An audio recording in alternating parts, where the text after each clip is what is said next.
Are you stuck in bronze or silver elo? Perhaps. Let me help you out, guys. I've been a Riven main now a full year. I cannot say that I'm the best Riven available. No way. I'm a decent Riven player. But in this video, guys, I'm going to help you climb the ranks to gold or even diamond elo, following only 5 tips or 5 steps that I'm going to be sharing in the video. I totally recommend that you guys stay until the end so you can have the most useful information and benefit as much as possible. So let's go on to tip number 1. Tell me pretty lies, look me in the face, tell me that you love me, even if it's fake. Let's hop on with the first tip, which is the best or the most common runes for Riven as top lane in Season 11, which is Conqueror. We're going to go in it in a while. You can go for actually 3 different runes that I'm going to explain very quickly now. Let's hop on to it.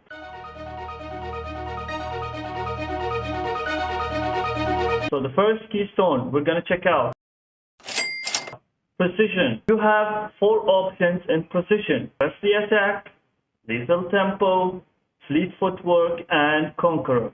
The most common or the best keystone for Riven is definitely going to be Conqueror. I'm going to explain why. Conqueror gives you, first of all, the healing that you need, the stacks. It helps you in a lot of situations where you go in and you finish or you get the kill, get out, get the most HP as much as possible. So definitely I recommend going for Conqueror. The next keystone we have over here, Triumph, Presence of Mind. Definitely for Riven, it's going to be Triumph. By getting takedowns, you'll get more gold, you'll get to buy more items, which will give you a huge lead over the opponent. Third keystone, when we go for Legend, we have Alacrity, Tenacity, and Bloodline. Here you can go actually Tenacity if you have a lot of CC comp against you, but I totally prefer going for Alacrity for attack speed, for combos. It's way better for clearing the wave as well. I definitely recommend going for Alacrity. The last one, you have Coup de Grace, Cut Down, and Last Stand. Definitely the Last Stand when you are low on health, which is most of the time on Riven, you're going to deal more damage, and this is where you get to do this comeback damage and poof, kill the enemy. So this is the main keystones for position, which is Conqueror. For the secondary runes, here you can go for 2 options depending on your matchup, how your playstyle is. But the main consistent runes I'm going to say here is Sorcery. Here you can take Nullifying Orb if you have a magic top laner who have lots of magic. Manflow Band is not for you, it's mana for mana champions. Nimbus Cloak actually was super good until it was nerfed in the last patch, so I totally don't recommend going for Nimbus Cloak. The next is Transcendence, which is definitely going to give you more ability haste. The more you level up, the more you kill, you get ability haste. Totally important for Riven to have the maximum CDR or ability haste. These are really not that much important for Riven. Next, Score. Burn the enemy every time you do an ability. Not really worth it. Water working. No. When you go for Gathering Storm, you build up AD the more you go through the game. The more the game continues, the more attack damage you get. So this is basically what Riven needs. AD, attack damage. With your auto, your passive will deal a massive damage when you take Gathering Storm. For the last part, I totally recommend going for AD. And second, you can go for Magic Resist, Ability Haste. This is all depending on your playstyle. Sometimes I go like this: Ability Haste, AD, and Armor if I'm against an AD like Camille, Garen, Trendemir, or Teemo. I'm gonna go for Magic Resist. So it's all depending on your matchup and your playstyle. This is the most common or used runes for Riven. You can have a different secondary runes. We can go for Resolve. You can go for Second Wind, which is any damage you take is going to heal up back, which is combined with Doran Shield is an impressive build for any harassing champion in top lane. The second one, you can go for either Overgrowth, which is you gain max health whenever a creep dies, or Shield Bash. When you want to charge in, when you want to use your E, you gain more damage. You can go for mainly these two for a ranged champion. Now you're gonna tell me, okay, what about melee? You can go for very difficult matchups, like, for example, Rennington. When he have a super strong all-in, you can go for Bone Plating. This will reduce a lot of damage from the champion, especially when they try to all-in you. These are the secondary runes that you can go for. Riven Season 11, I totally recommend using these keystones and ruins. Guys, as for the two remaining builds, I prefer that I'm going to do another video explaining exactly how you're going to go. There is something called the China build, which is going for Electrocute, and the third one is the Grasp. So let's move this to another video, and let's hop into the second tip of the video. Whoa, guys, I had to change my clothes quickly and change my setup, and of course buy a new mic. So let's get on with the second tip of the video. Let's go. Alright guys, the first item on Riven is going to be Gold Drinker. You can see in the video how I flashed all three people together and recovered almost 25% of my health instantly. It is one of the most essential items on Riven as a mythic item. You can go other choices. I'm gonna have a look on them later on. Let's go on to the stats and have a look. So these are all the mythic items in League of Legends. For Riven, I will tell you the best or the common or the most compatible with Riven on Season 11. The best is Gold Drinker. Second, I can tell you Lethality, which is Eclipse, and Prowler's Claw. So these three are the most common use. Prowler's Claw you can use when you want to get very close to the champion, or you're against an ADC top, you want to get close to this guy and just burst him out. This is totally your mythic item. But on 90% or 95% of your games are going to be Gold Drinker, because this mythic item is just massive and everyone has been using it since mythic items has been launched. So let's get on with some of the stats of Gold Drinker. It gives you AD, which is the most important stats for Riven. Ability Haste, very super important. Health and health regeneration of 150%. The Thirsting Slash. Whoa.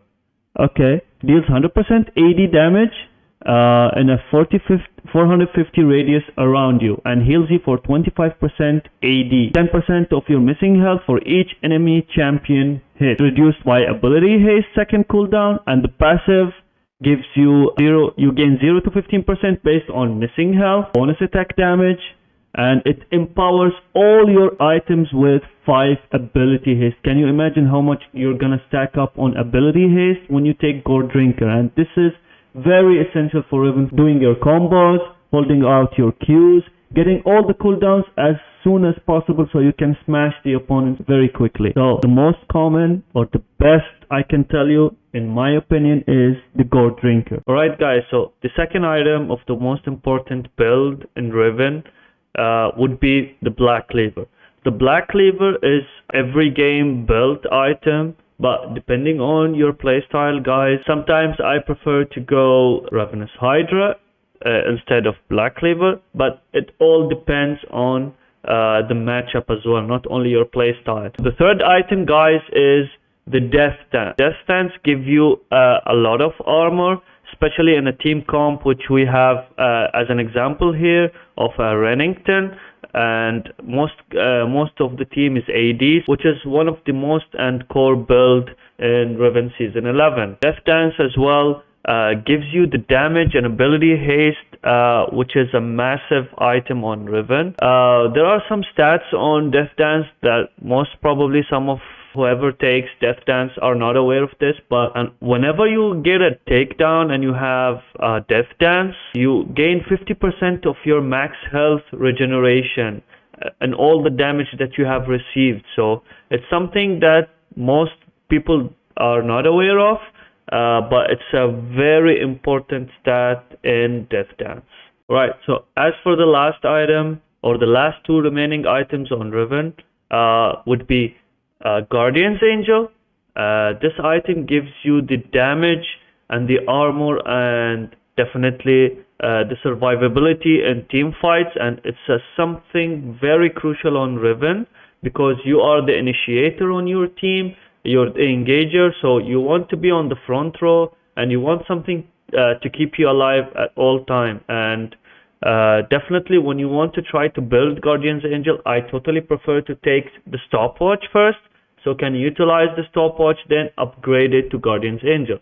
And last but not least, the Sterix Gauge. So the Sterix Gauge is the last item, and it gives you the health that you need, the sustainability, the survivability, and it gives you AD. So it's a pretty useful last item on Riven.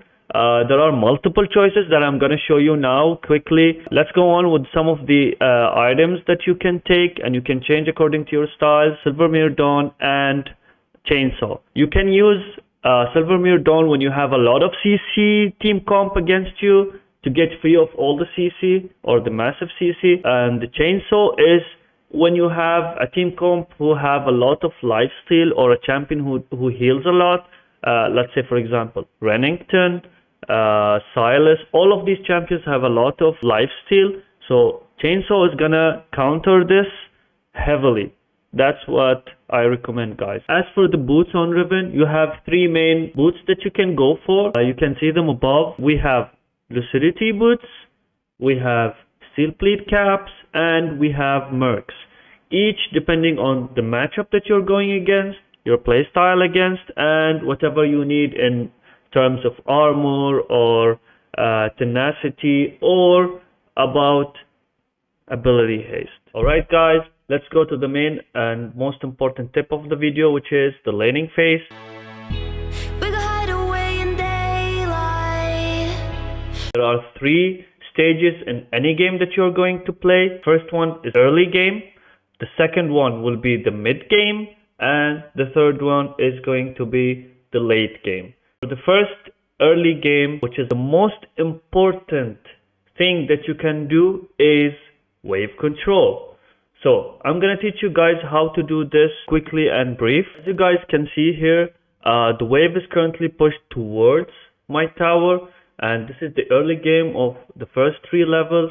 It depends on your matchup, how you can build up the wave or how you can clear out the wave until for level 3. This is where you can start trading. This is where you can start having faster clear of the wave. When you reach your level 3, look at the wave where it's standing. It's totally bad for the opponent, where you can trade him very easily and get as much damage as you can. Having the creeps on your side of the lane is very important and gives you a lot of advantage, so your jungler can gank the enemy champion. Now for the second tip of the early laning phase, which is building up the wave.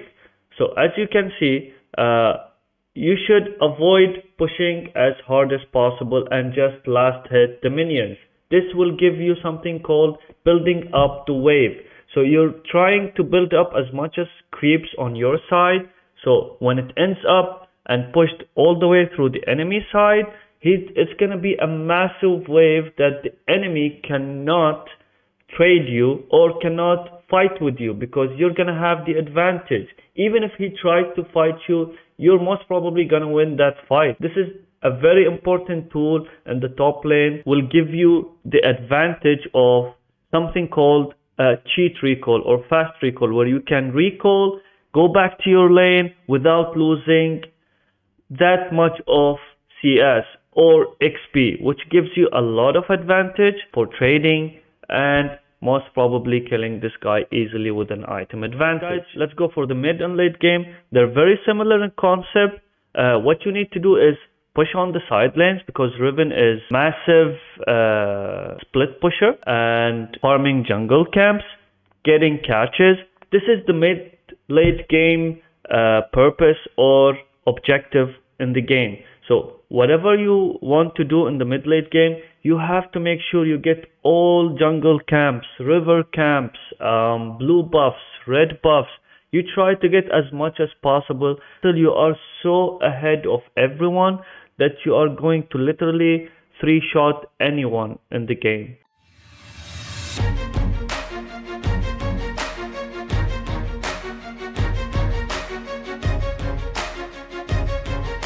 The next step of the video, guys, will be team fight. There are multiple ways of how Riven is engaging. The first, and which is something very important, is flanking or getting catches. As you can see here, waiting in this push, we know it's not warded, so we try to get a catch on the ADC who's showing up right now. So right now we've got 2 kills as a catch, and it gave us the advantage to go next and go for Baron, for example. The next will be flashing or initiating. Initiating or flashing gives a lot of advantage to your team fight. It gives you the opportunity to smash and do massive damage for 3 or 4 people. As you can see, I flashed and I got all of 3 of them and died, unfortunately. Another great way of showing you guys how flashing initiation really looks like and gives you the advantage to the team fight. And I flashed on 3 people. My teammate got the kill. I don't mind. It's all about winning the game, guys. It's not about getting all the kills. Initiating with Riven is super important. You gotta learn these skills so you can climb the ladder as fast as possible. Alright guys, we have reached the final stage of the video, which is Riven combo. I'm gonna walk you through the basic or complex Riven combos out there that you need to master in Season 11 in order to improve your performance in the game. Let's hop on.